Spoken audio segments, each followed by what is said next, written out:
Are you the quantum mechanics? Yes, we are the Quantum Mechanics, the paranormal podcast for the believers, the doubters, and everybody in between. Spring has sprung. The fairies are probably out. Officially, I think it's the first day of spring, isn't it? Today, it is. As we record. It really cheered me up coming over here.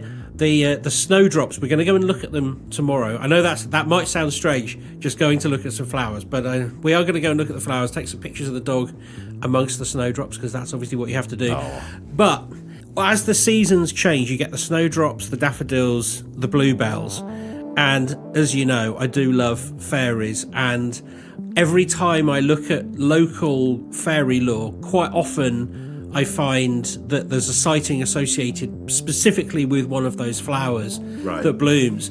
So every time I see the snowdrops, I'm thinking of all of the little fairy folk who might be in there, and also the cake that's served by the WI when you go and see it. When you go and see it, yes. What kind of cake do you go for? Well, so I never go for a chocolate brownie. Right. I quite like school dinners type vanilla sponge with icing with hundreds of thousands on the top. Okay, that's quite nice. If you can get a good one, I'm a big fan of the lemon drizzle cake. Lemon drizzle, yeah. That's the thing about them, though. If it's a bad one, it's just soggy, isn't it? It's horrible and dry. Yeah. Either soggy or too dry. Sorry, you are on the right podcast. We are the Quantum Mechanics Paranormal. Well, it is lovely and sunny and spring-like out there, Ben. So almost the opposite of that. Today I want to take us underground, somewhere dark, dank, and incredibly creepy, one of the least explored places on Earth. Now, I'm not talking about your favourite club in Cirencester. I was just about to say, okay. I can see it coming. I'm talking about caves. Caves. Yes, I've never liked caves. I think, why would you go... I understand the first bit of a cave where you can, shelter. That makes a lot of sense. Yeah. And I understand why people you use them to make cheese and things like that. But those explorations where you have to go in and squeeze through gaps, and that poor unfortunate man died quite famously a few years ago. All of that, terrifying. Don't want to go anywhere near it. Spelunking, it's called, isn't it? Spelunking? I've not heard that. Yeah, term. Spelunking is when you sort of go caving in little caving things. Yeah, no, I'm not down with that. No. Well, we're going to virtually be donning our hard hats and digging up some stories from the creepiest caves on the planet. Oh, okay. Now, it's no wonder that legends of ghosts, witches, and cryptid encounters in these dark and often inaccessible places capture our imagination. Just kind of the stuff you're talking about. There's an element of just weirdness and danger about them, full stop, isn't there, without putting the paranormal into the mix. Yeah. Let's start by looking at some of the most famous cave and underground paranormal dwellers. First up, Ben, we have the dwarfs. Do they live underground? Yes. Oh, okay. Now, it's likely that the legend of the dwarfs stems from Norse mythology, where dwarfs, or dvergar, I hope I said that right, are depicted as master craftsmen who live deep underground. Right, okay. So these... Would we know those then as the sort of, in British lore, the kind of elf-like figures who are said to go in and finish the stitching on shoes and that sort of thing as their master craftsmen? I guess that, although in Norse tradition, I think it's more metalwork. And no, I think you're right, actually, because I have got an example which is closer to that coming up. Like leatherwork, that sort of thing. Right. But it's funny, while doing this whole episode, especially this bit, I was just going... God, that's so Lord of the Rings and The Hobbit, and you can kind of see where Tolkien and others have drawn on some of this Norse legends around dwarves and the underground. And the dwarves do seem to have been particularly useful to the Norse gods. Did you know, Ben, that dwarves are said to have forged Thor's legendary hammer? I did not know that, no. Yeah, apparently. Okay. This is a bit like the one you were saying. They spun gold into hair for the goddess Sif after trickster god Loki cut off her hair as a joke. I didn't know that. So, they spun gold into hair. it's interesting. It probably would have been better if they could do it the other way around. I was going to say that seems like inverse economics, but yes, okay. The dwarves did get some payback on Loki after he lost a bet to them and refused to pay. As punishment, here comes a bit of stitching. They stitched his mouth together. Oh. Yeah. No. Yeah, don't mess with the dwarves. This is why I always say, like, because we heard all those, the ones that come at Christmas, and if you don't leave the porridge, they'll burn your house down or something. They say they're very, very digital in their, we'll come and help you with this, but if you get it wrong, stitch your mouth up. Well, the next legend is a bit of almost a Pornhub version of Snow White. Because the goddess of love, war, death and fertility, Freyja, there is a goddess with a wide portfolio and a heavy workload. What am I in charge of? Yeah, you're in charge of love, war, death and fertility. You've got to spread yourself around on that one a bit. You really have. Well, anyway, she had the dwarfs forge a magic collar for her. In exchange, she agreed to have conjugal relations with several dwarves in a cave. Okay. Does she have an OnlyFans account? I don't know. I did think, though, I guess they were more happy and sleepy after that encounter and not grumpy and bashful anymore. Definitely not sneezy. Yeah. That's a weird way to put together a deal. Yeah. In a cave. Well, I guess they didn't want to come out of the cave. You're going to come to us. Come back to ours. Yes, from one end of the size scale to another, we have the legend around cave-dwelling giants.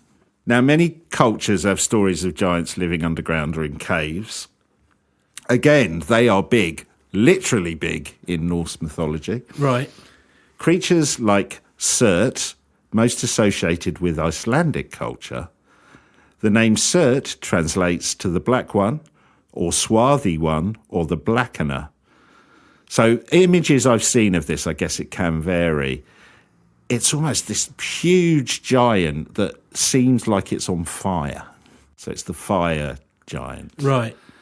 Now, he was regarded to live in the cave system under the earth.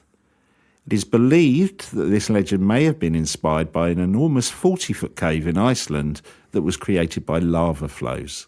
Makes sense, doesn't it? Yeah. So he's got the fire and he's the blackener because after he's visited, the rocks are all black. So you can see where the legend goes. Yeah. There are also tales of giants living in caves in Africa. The Kratchi people have a legend of a giant with miles of flowing white hair. The beast lures humans to their death with the promise of delicious food. See, that does sound like fairy lore. That is very fairy lore, isn't it? There's always that promise of delicious food.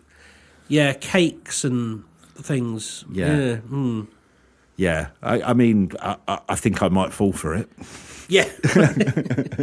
It does make me think that Ronald McDonald maybe is a paranormal entity. Paranormal entity, yeah. He certainly looks like one. Yeah, what's that purple one? Grimace. Grimace, yeah. Yeah, he's definitely paranormal. Yeah. That Grimace is always a bit Ghostbusters-y, I always thought. Yeah. What even is Grimace? Don't know. Who came up with the portfolio? I know, we've got a great name. Grimace. The Hamburglar and Ronald. Mayor McCheese. Yeah. Ronald. Oh, I'd forgotten about Mayor McCheese. I don't know what Mayor McCheese looks like. He looks like a cheeseburger with a face. Okay, makes sense. Yeah. Which is, it's a bit weird that the food became sentient. But but still, Grimace is, like, I always thought it was just a bit of a milkshake. Anyway, I digress. Well, let's stay on the subject of giants. I guess a subset of the giants are trolls. I love a troll. Yes. Now, according to Mina Elwell, who's a researcher into obscure history and folklore, often stories about trolls involve a human inadvertently taking shelter in a cave that turns out to be a troll's lair. As recounted in John Lindlow's Trolls, one of the 15th century stories from Iceland, a prince goes into a cave hoping to find a fire, only to have a massive female troll return home and find him already inside. She is described as bearded and bald with enormous claws, big ears and green eyes. Hot. Her snotty nose produces a breath so loud that he believed a storm was approaching when she entered the cave. Wow, okay. I mean, I don't really know what to say about that. Well, it's funny, the snotty nose bit was reminding me of the troll in Harry Potter. Oh, yeah, true. Because they stick a wand up its nose and it was quite snotty. Yeah. That's sort of quite a Roald Dahl description. Yeah, very, true. So another Icelandic saga tells about a troll couple who live in a cave in a place called Helluland, which many scholars believe may refer to North America. These first American trolls were named Iron Nose and Sledgehammer, are spotted by the story's heroes sitting around their fire inside a large cave and playing a game in which they attempt to connect their nose piercings, which are a hook and a ring. I mean, that's quite cute in a way. It's quite cute. It did make me think there's not really much to do for entertainment if you live in a cave. So trying to hook up your nose rings is probably it's going to kill a few hours, isn't it? Yeah. Oh, who were they trying to impress with these nose rings, though? I think they were just, something to do. Okay. Maybe the dwarfs forged them for them. Oh, maybe. Yeah, some sort of bartering. Trolling in return for nose rings. Yeah. Now, if only H. Samuel had thought of that. Yeah, really. Let's move on from giants and take a look at the Mookie. Now, you may have heard about the Mookie, Ben, but if you haven't, you're going to like it. It's a bit like our legend of the Tommyknockers. Wow, okay. So these creatures have been talked about by miners in Colombia, Bolivia and Peru. The creature tries to disguise itself as a miner. However, that does seem like quite a difficult task given its appearance. It's described as 2 foot tall, with huge feet, blonde hair and enormous lamp-like eyes.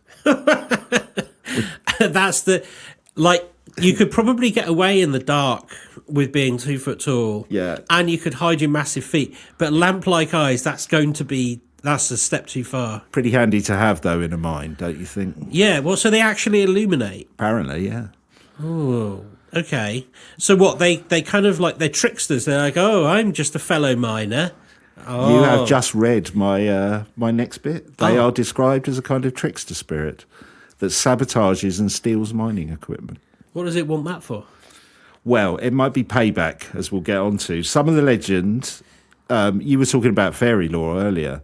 Some of it does remind me of fairy lore. So miners can make a deal with the Mookie, enlisting their mining skills in exchange for food.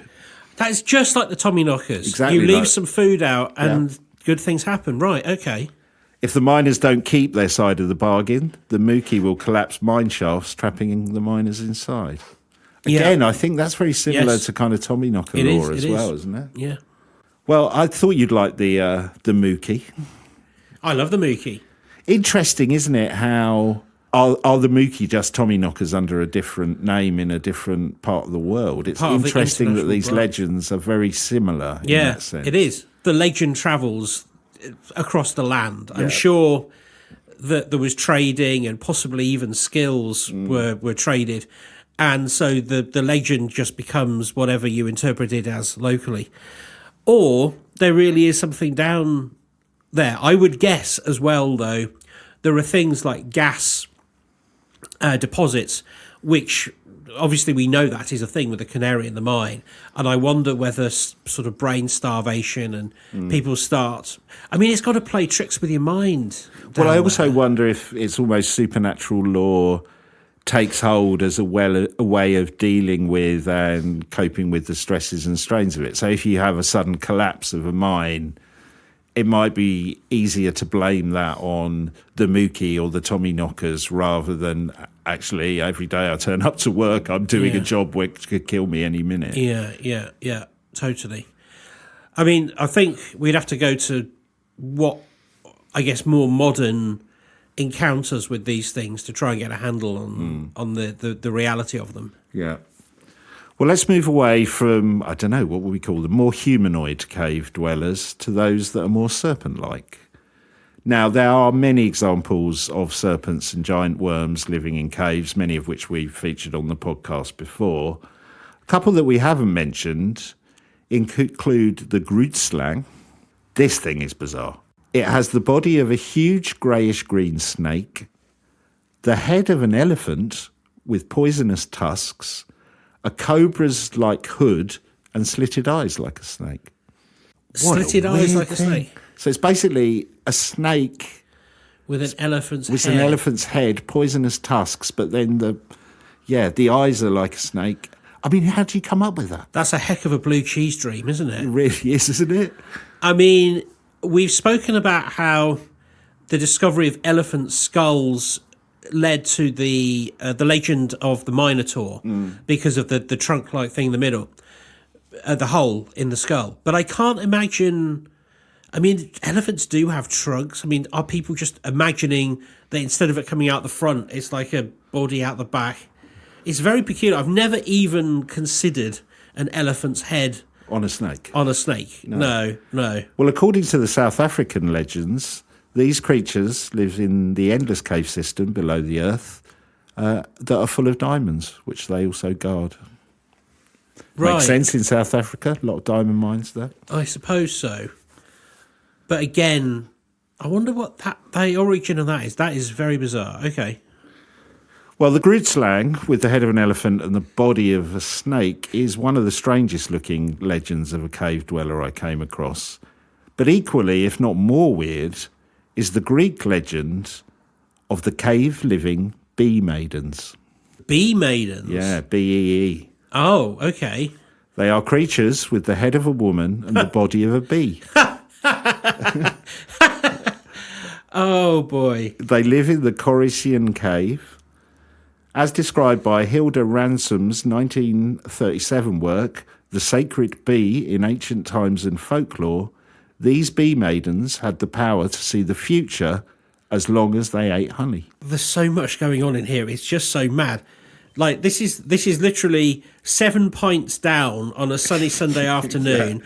You've just moved to cider, and Bob comes in and goes, "You'll never guess what I've seen."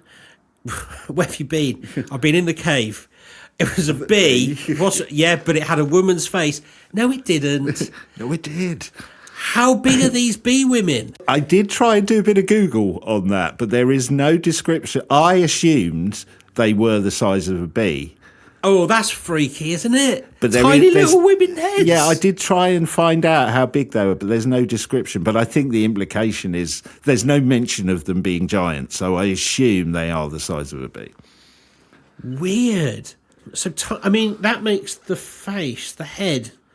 I mean, that's like my little finger nail, isn't it? I mean, that's about that big. I did come across almost jewellery, ancient jewellery that shows them.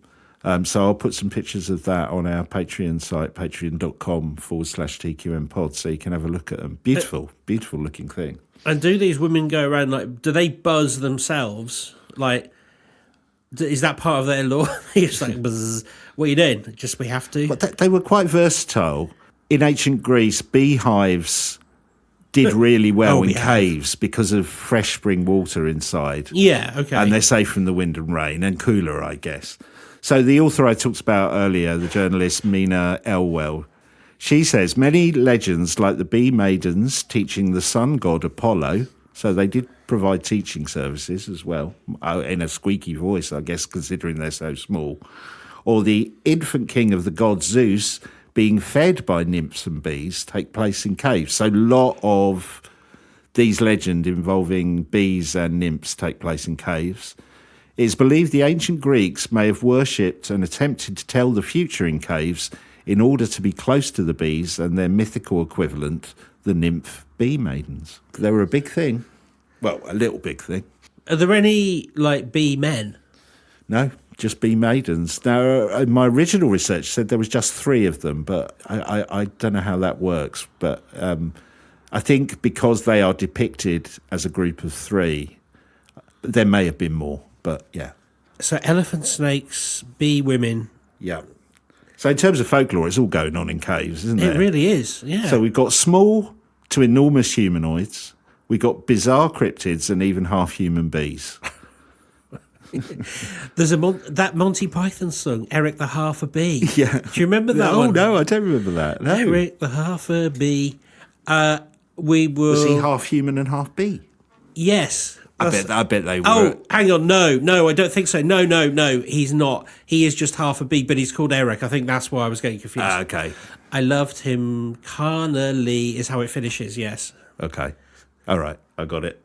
Let's focus on some stories relating to some specific locations. All of the caves I'm going to talk about can be visited by the public even today, though some only if you're an experienced potholer. What was the other word you said? Spelunker. I don't know if I can say that. Not unless you're an experienced spelunker. It's a pleasing word, isn't it? It really is. Now, the first cave system we're going to visit is located in Abkhazia in Georgia in Eastern Europe and is called Krubera Cave. It has been described as a bottomless pit. The longest and deepest exploration of this cave saw potholers, or what were they called? Spelunkers. Go to the depths of 6,600 feet. That's just over 2,000 metres down. Their expedition took 4 weeks, and there is much more of the cave system that's left unexplored. This is weird. When the intrepid explorers reached around 2,000 metres below the surface, what they found shocked them. Now, Ben, you would not expect nothing but rocks and minerals at that depth. No. But they found the cave had an abundance of life. They found thriving species of insects, spiders and arthropods, many of which are unique to this cave system. Oh, these would be like the blind ones. Yeah, exactly. And one of these creatures is the... Right, okay, let's see if I get this right. The Autobalaganense, which looks like a bit of a cross to me, at least, between a crayfish and an insect. It's only a small creature. It's about 1 centimetre in size.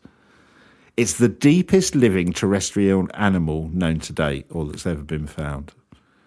It was encountered at the remarkable depth of 1,980 metres down in the cave system. Wow, 2 kilometres. And how does it live? Very well. But what does it eat? What does it...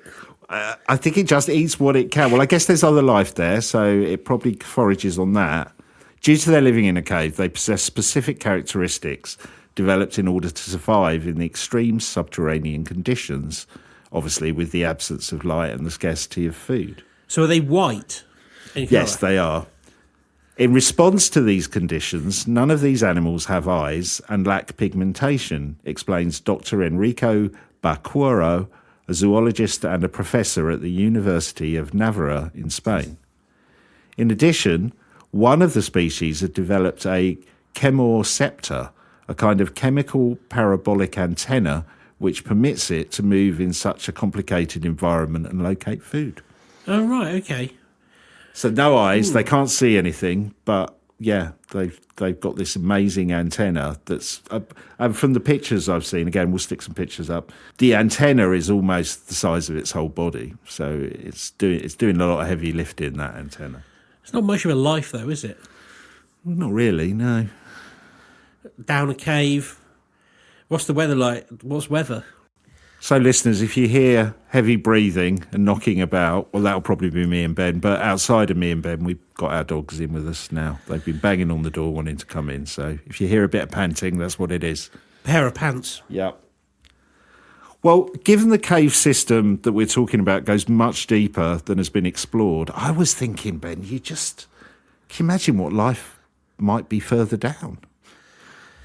No. I mean, I'm surprised that such complex life lives at that level. I mean, I guess it sort of makes sense evolutionarily that some previous ancestor sort of crawled in and found, they didn't have any predators or whatever. Yeah. But it's a bit, I don't know, I find it a bit creepy. I think cave spiders creep me out the most. I think Yeah. They do look alien. I mean, I'm not making any assertion there that they are, but they just look so odd. Well, I think if it's any consolation, I don't think the life down there is particularly big. No, but it's not much of a consolation. No, okay, all right.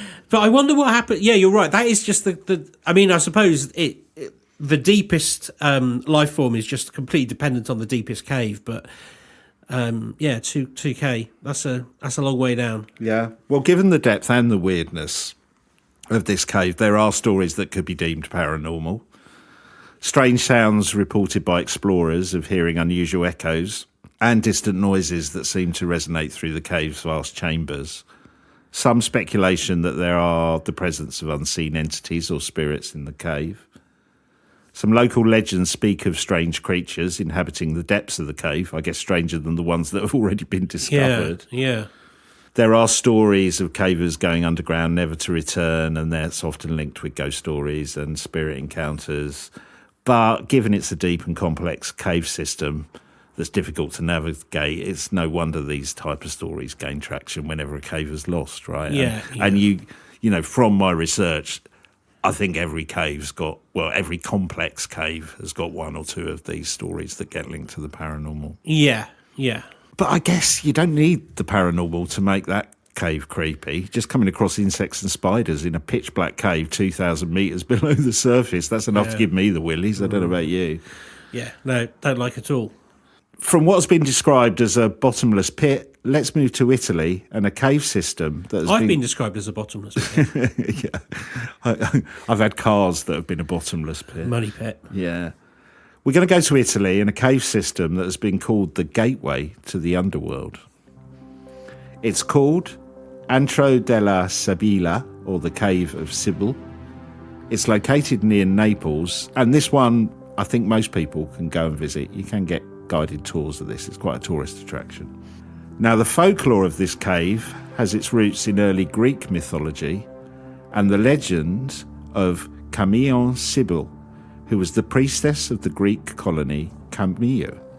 She's so famous as a priestess, there's a painting of her by Michelangelo on the Sistine Chapel ceiling. Is that mixing religions? Yeah, interesting. Yeah. Is she like nymph-like and scantily clad? We'll come on to that. Oh, okay. I want to go into it in great detail. Yeah. Sibyl was a priestess who presided over the Apollonian oracle. According to legend, she prophesied from deep in the earth beneath the temple of Apollo. So she was a bit of a soothsayer, I guess.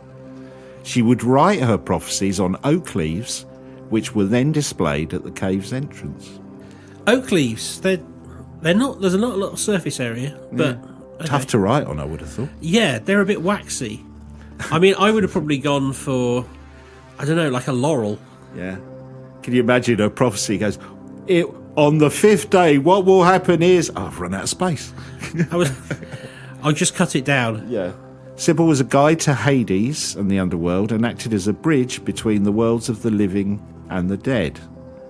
According to one version of the legend, Sibyl was a mortal woman who was granted immortality, or in technical terms, she was told to pick up a handful of sand and she would live for the amount of grains of sand that she could hold in her hand. Oh, yes, I do know that story. Yes.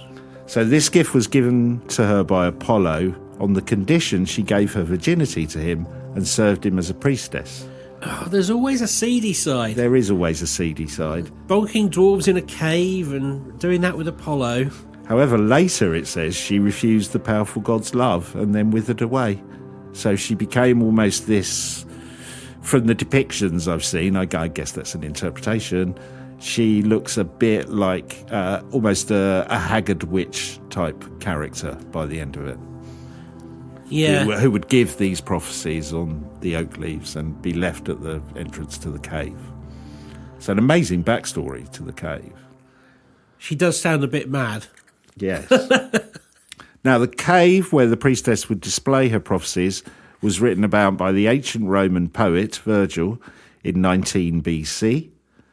The poet wrote that the cave was her home and was one of the most important places of worship in ancient Italy.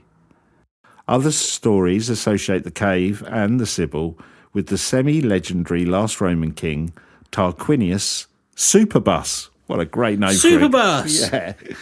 Who reigned around 500 BC. Wow. And what was his route? Yeah, don't know, but there was a lot of narrow parts he couldn't go down.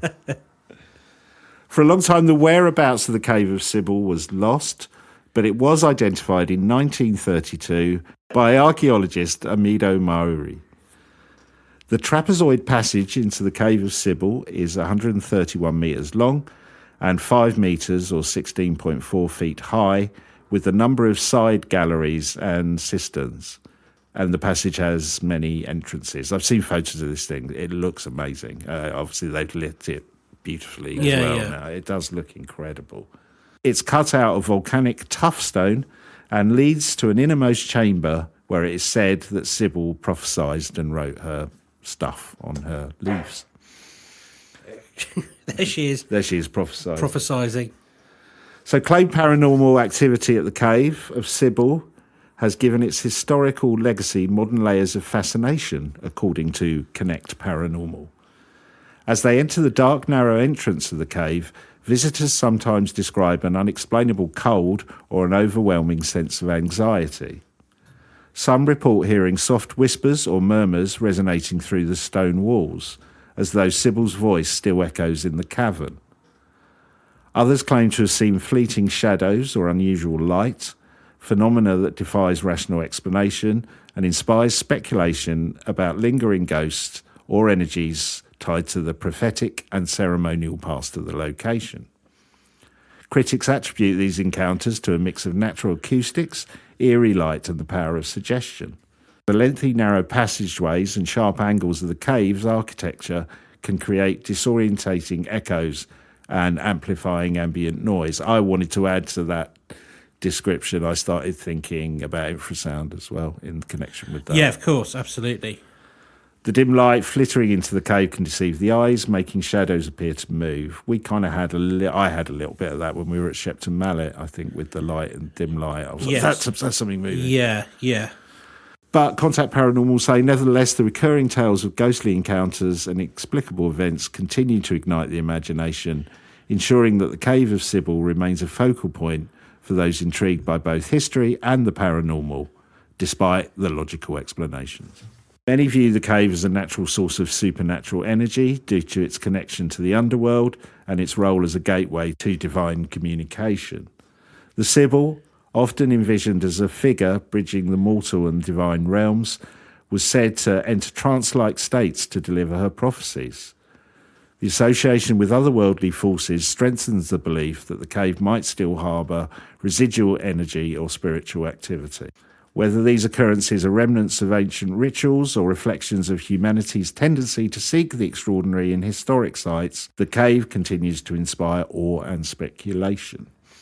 I get that. Do you? That kind of backstory. You've got a lot going on there, haven't you? Yeah. You've got almost this witch-like figure who's prophesying, who's got relationships with the gods, who acts in that cave as a link between the underworld, Hades, and the living world. There's so much mythology that's so fantastic. Well, witches themselves are sort of part of the mythologies that come out of caves. I mean, just look at Wookiee Hole. Yeah. The legend of the cave there. That's the Wookiee's hole. Yeah. And there's also there's quite a lot of reported paranormal activity there, and I think it's a mixture of the peculiar things that happen there that are natural, like the like stalagmites or stalactites, and the calcification of things cause strange shapes to appear, and that causes legend. And then the strange noises, which can either be earth movements or creatures living down there, bats, that sort of thing. And also, as you say, infrasound, like particularly where there's a cave with water running through it, which is a lot of them, that water course can produce that infrasound, and therefore you are hearing something even though you don't know you're hearing something.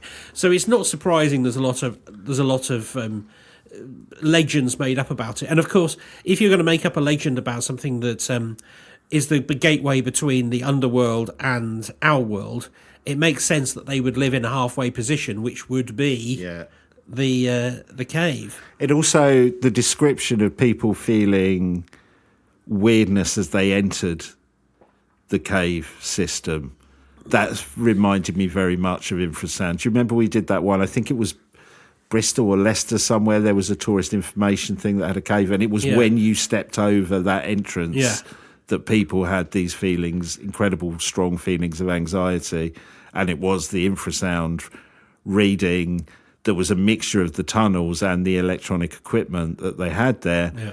But I wonder in modern times whether that's the case with this cave, because like I said, we'll put some pictures up, but Google it, the Cave of Sybil. They've used this amazing lighting in it. So that would be electric lighting. So there would be generators. So you've got this perfect combination. You've got the eerie legend, the connection with the underworld. You've got the cave system itself, which could produce infrasound. And you've got generators that are creating the light there. Yeah. Yeah. Could be a perfect storm in a way. Yes, I think so. Our next stop takes us to America, a Mammoth Cave. The cave system is located in Kentucky and is the world's longest known cave system with over 400 miles of explored passageways. Well, that's really big. It's quite big, isn't it? Yeah, 400 miles. Get a lot of bees in there. The cave takes its name from its vast size, not any preserved woolly mammoths, unfortunately, which I was looking for, but there are fossils of prehistoric sharks that have been found there. Really? Wow. Which is a bit amazing to come across that, wouldn't it? That's incredible. Prehistoric sharks in a cave. Wow, I love that. Weird thing to come across, wouldn't it? Well, Native American tribes, including the Shawnee and the Cherokee, used the cave system for shelter and ceremonial purposes, which I guess also enhanced the paranormal pedigree of it.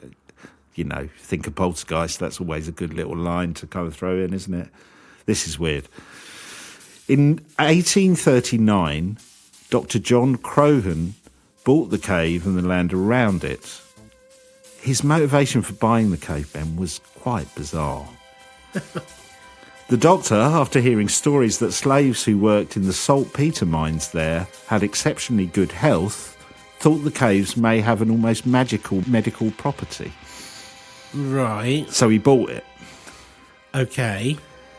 2 years after purchasing the cave, he turned part of it into an underground hospital and quarantine facility. Unfortunately for him, and mainly his patients, his theory was completely wrong.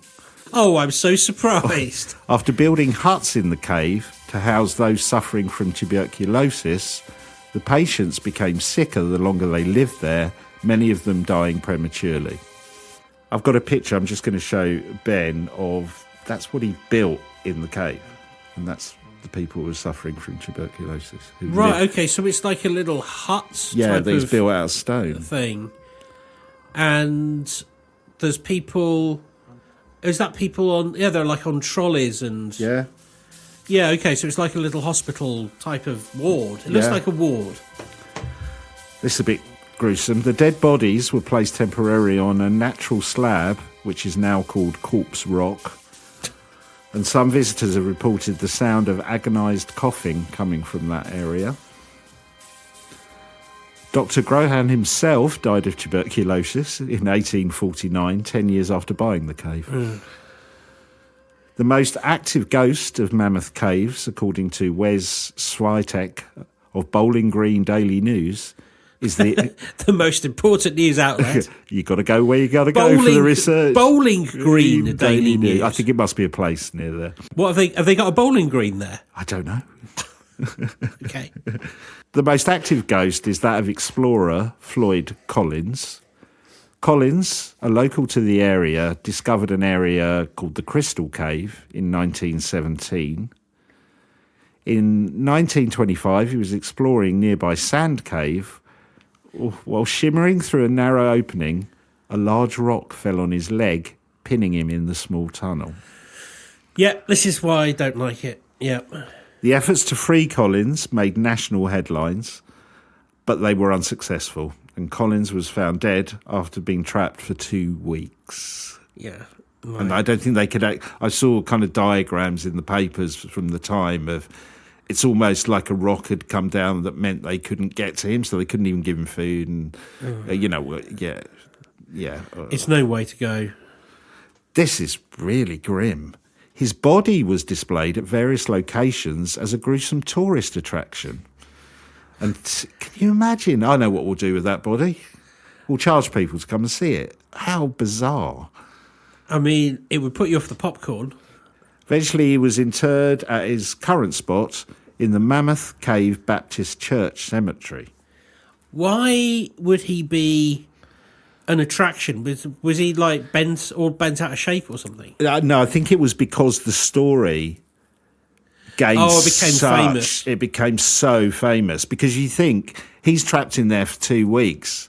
You know, like we've had those modern ones where the football players, do you remember was it Thailand or somewhere, were trapped in that cave? Yes. Became such huge news because it's almost like the kind of news story that newspapers at that time would just go for, because people would come back every day. Have they got him out yet? Have they saved him yet? So I guess that's why his body became a tourist attraction in a kind of quite macabre way. Colin's ghost has been reported in not only the cave system, but his current gravesite, so he's spotted all over the place. The old wooden Mammoth Cave Baptist Church building, which is part of the national park, is also the site of alleged paranormal activity, with reports of people seeing mysterious lights in the windows when the church is empty. That I do like a haunted church story. That's quite interesting.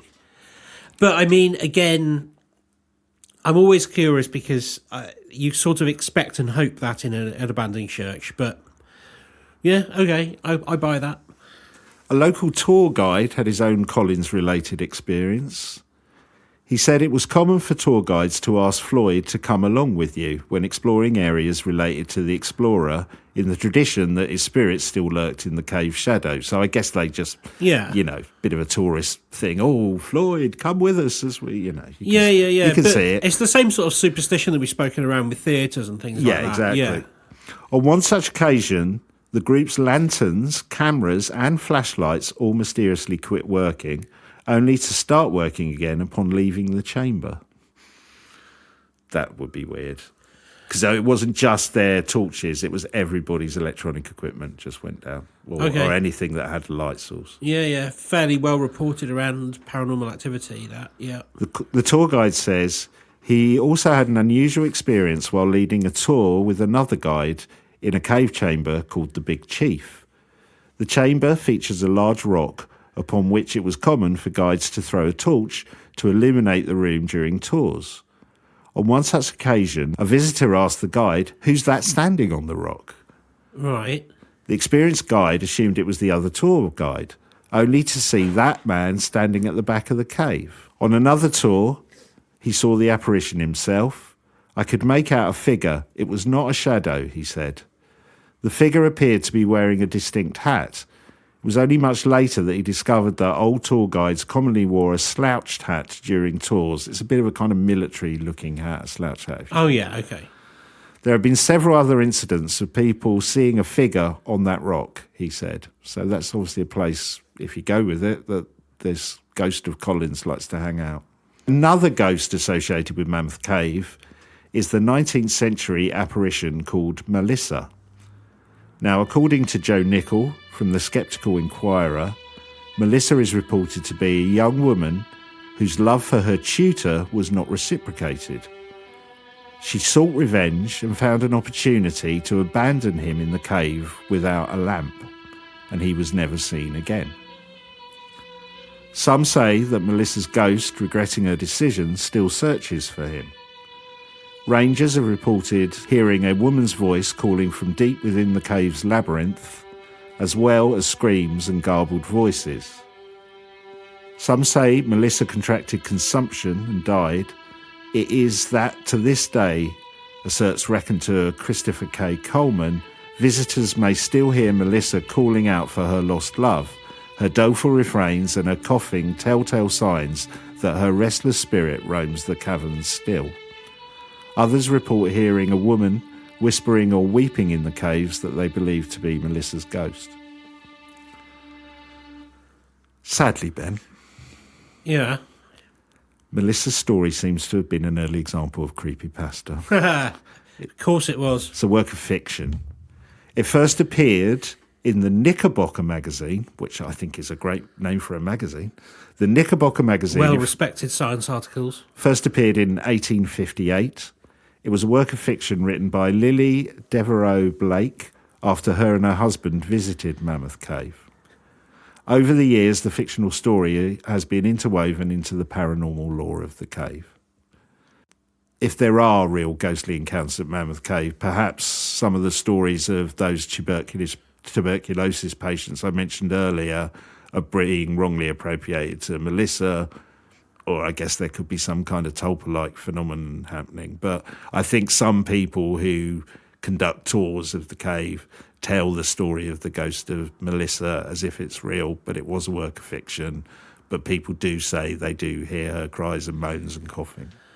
I mean, becomes a tulpa, becomes a thought form, not terribly surprising. And again, of course, you tell people that story and they're going to hear coughing and whatnot, even if it is just a bat or something. Yeah. Well, I thought there's a whole history of coughing because you've got the tuberculosis connection as well. It's weird. So though we're focusing on paranormal activity within Mammoth Cave, there has also been strange reports relating to cryptids above the ground in the area. Newspaper reports from the 1940s detail a monster in the Green River near the cave. It's said to be 12 feet long and weighing 300 pounds, so that's 135 kilos. Now, the river does contain catfish. However, the largest ever caught there was a third of that reported size of the monster that's been described. This bit is brilliant. In 1941, the then Edmonson County judge, Please Sanders, decided he was going to be the one to catch the huge monster, telling a local newspaper, "I have a steel cable and a hook fashioned out of an iron bar. For bait, I'm going to use a hog's head, and if that don't work, I will use a big groundhog." Adding, "Pork is entirely too expensive to use a common hog."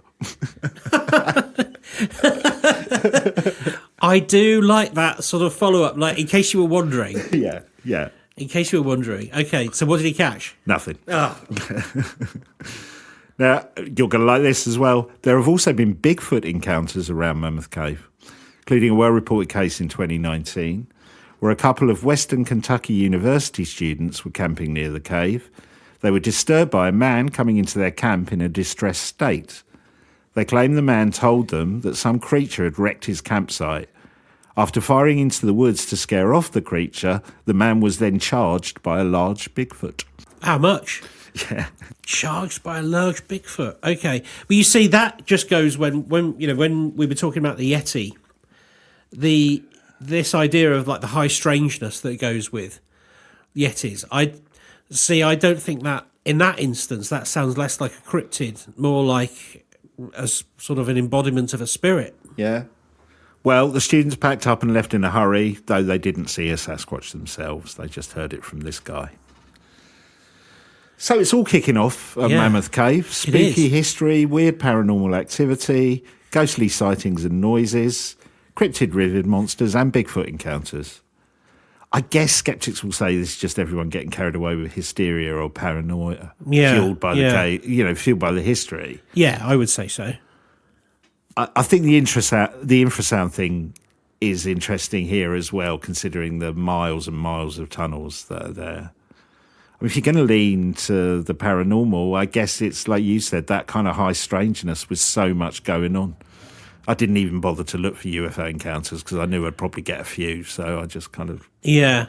I think this just goes to our deep sort of fascination with caves and with going underground. I mean, obviously some people, like, that is their entire hobby, but there is something weird about this sort of opening in the earth and then what you find inside. Yeah.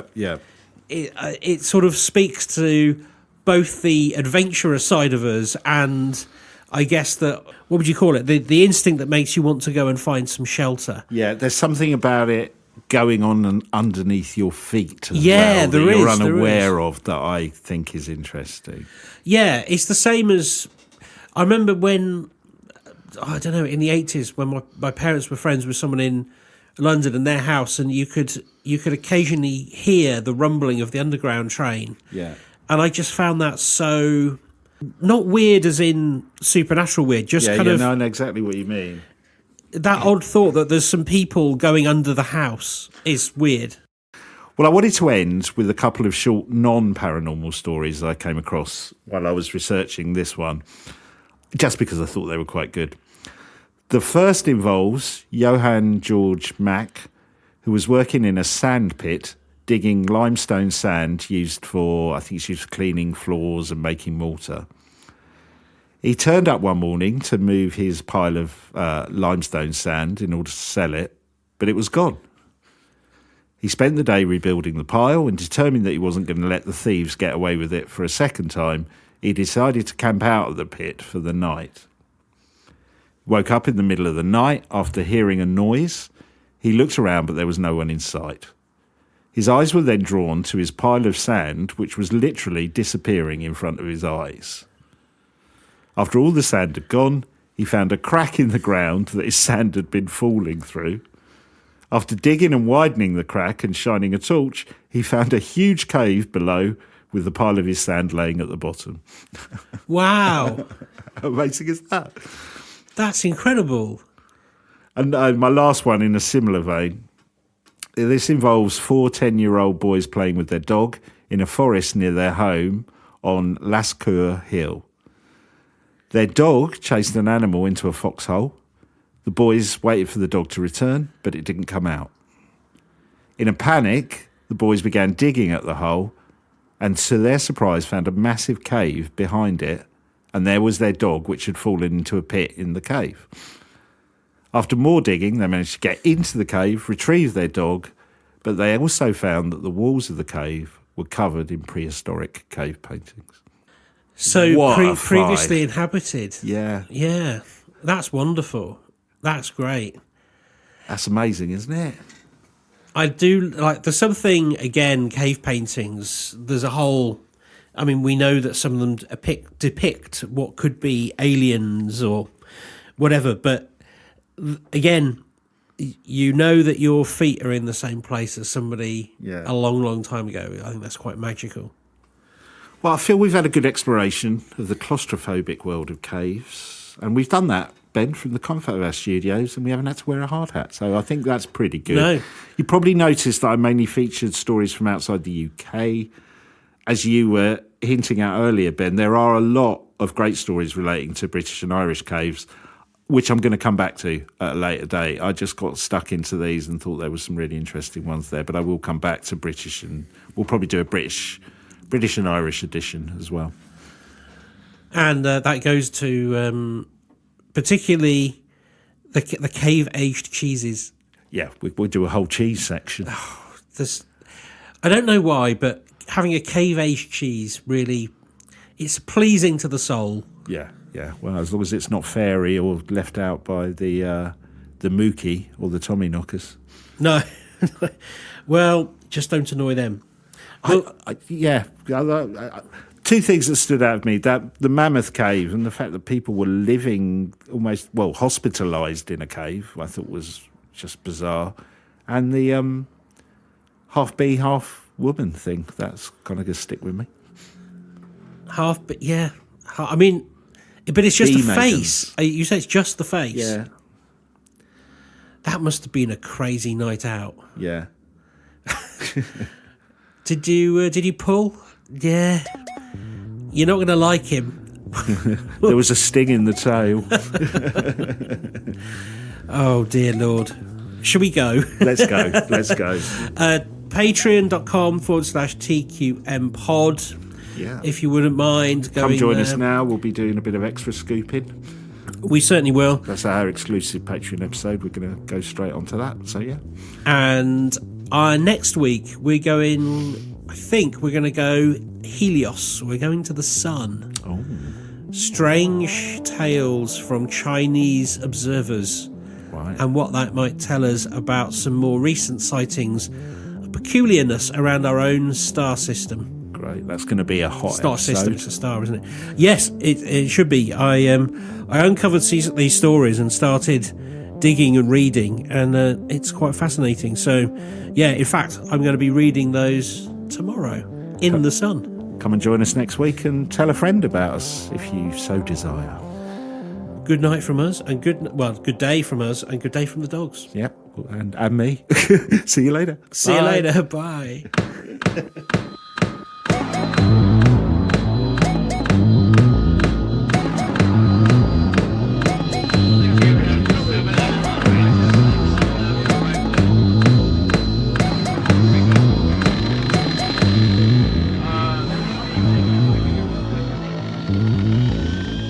you the quantum mechanics?